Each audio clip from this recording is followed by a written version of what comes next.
8h45 sur BFM Business et sur RMC Live. Marc Fiorentino nous a rejoint.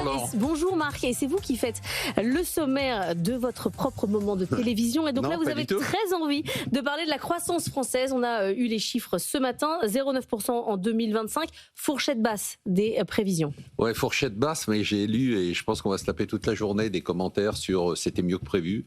Et je suis assez fasciné par le fait qu'en fait, on regarde les chiffres sans les analyser.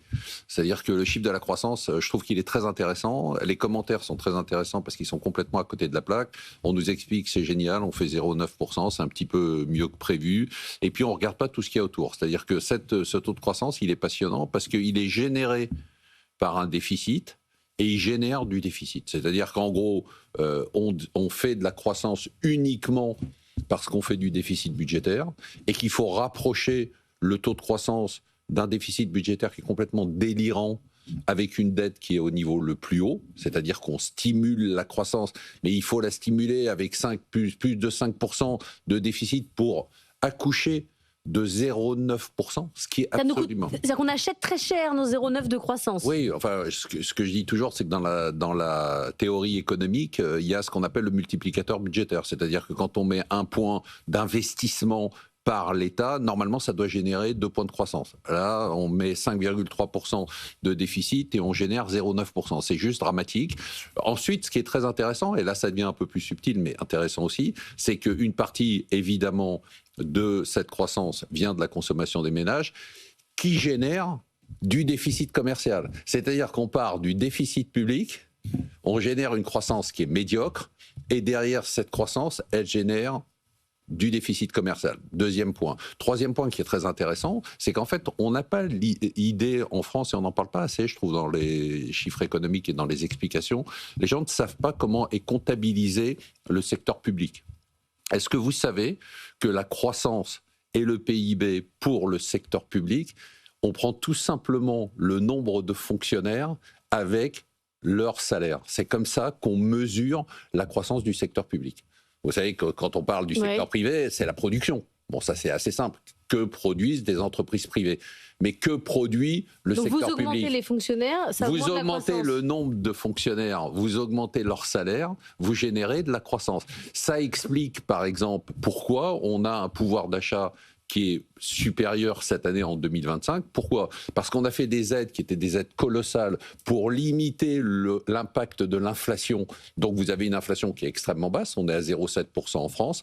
Par contre, vous augmentez les fonctionnaires de 2 ou 2,5%, vous créez un pouvoir d'achat qui est un pouvoir d'achat qui est très important, vous créez du PIB, mais du PIB qui est totalement artificiel, puisque je dirais... C'est pas de la production. Absolument, c'est-à-dire vous rajoutez 200 000 fonctionnaires de plus, augmentez-les de 5%, et vous avez un taux de croissance qui est phénoménal. Donc je pense que les fondements, et c'est ça qui me gêne, c'est qu'on analyse le chiffre de la croissance et même on se réjouit en se disant, évidemment, on a les commentaires. Mais ce qui veut dire, si on enlève tout ça, du coup, on serait à combien? Admettons, vous enlevez la croissance du secteur public.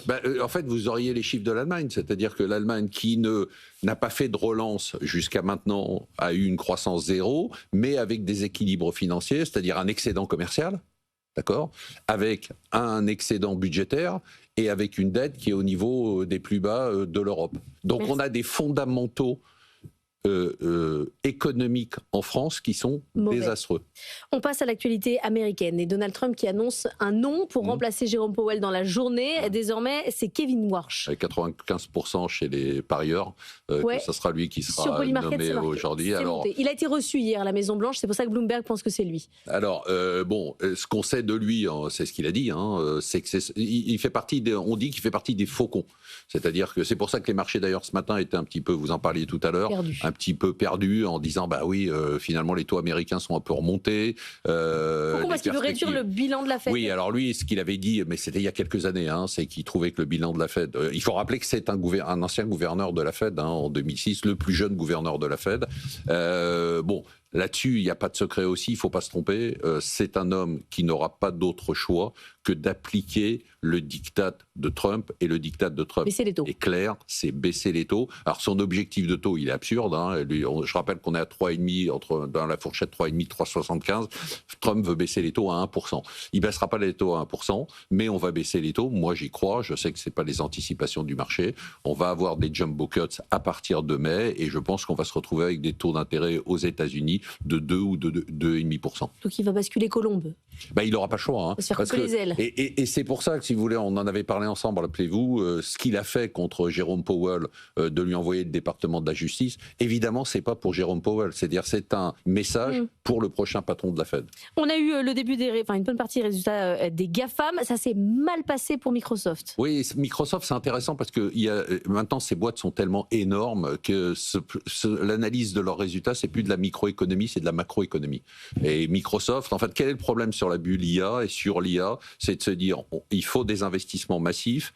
Est-ce que ça va produire une rentabilité à court, moyen et long terme? Court terme, on sait que c'est non. Moyen terme ou long terme? C'est ça tout l'enjeu. C'est-à-dire, est-ce que les investissements majeurs, massifs qu'on fait aujourd'hui, de plus en plus importants, est-ce qu'ils vont générer, ça va se transformer en investissement rentable, ou est-ce que ça va être juste de la dépense perdue, et donc ça va tomber à zéro ou presque? Et là, les résultats de Microsoft, je les ai trouvés super intéressants, parce que pour l'instant, ce qu'ils nous disent, c'est qu'il faut de plus en plus investir. Ils ont quand même investi 37,5 milliards sur le trimestre, en hausse de 66%, avec des revenus du cloud qui étaient en baisse pour la première fois. Donc on a là une réponse partielle à la question qu'on se pose. Alors il ne faut pas tirer, c'est juste un trimestre, c'est juste une entreprise, mais quand même, ça donne une bonne indication sur le fait que oui, on est dans une bulle IA, c'est-à-dire qu'il y a trop d'investissements nécessaire par rapport à une rentabilité qui est faible. L'autre élément que j'ai trouvé très intéressant, c'est que malgré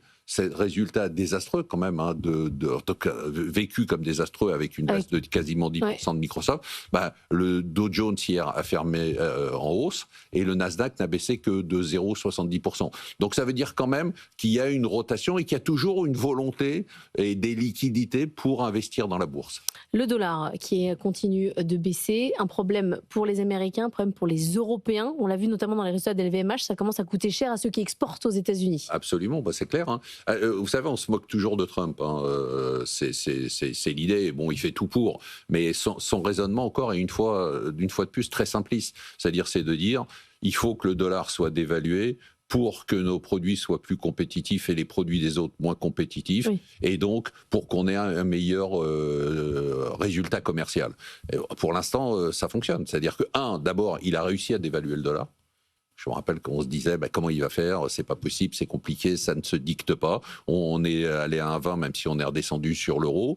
2, on voit que effectivement pour les entreprises européennes et les entreprises étrangères, c'est plus difficile. Est-ce les entreprises américaines vont gagner en compétitivité? C'est pas sûr. L'autre élément qui est très intéressant, juste une seconde, par rapport à la hausse de l'or et la baisse du Bitcoin et la baisse du dollar, c'est que moi j'avais été élevé dans un monde où les valeurs refuges, quand tout était très agité, c'était l'or, c'était le dollar, c'était les obligations d'État internationales et c'était le franc suisse. Et là, on voit un truc qui est très intéressant, c'est que les deux seules valeurs refuges qui sont ressorties, c'est l'or et le franc suisse.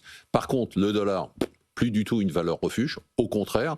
Les obligations du Trésor, plus du tout une valeur refuge dans le monde entier parce qu'il y a une inquiétude sur le niveau de la dette. Et quand même, rappelez-vous, sur le Bitcoin dont on parle souvent ici, on nous l'a vendu comme étant une valeur refuge. Il a 82 000 $ ce matin, c'est pas une valeur refuge. Dans le match dollar-Bitcoin, très clairement, c'est l'or Bitcoin, c'est l'or qui a gagné.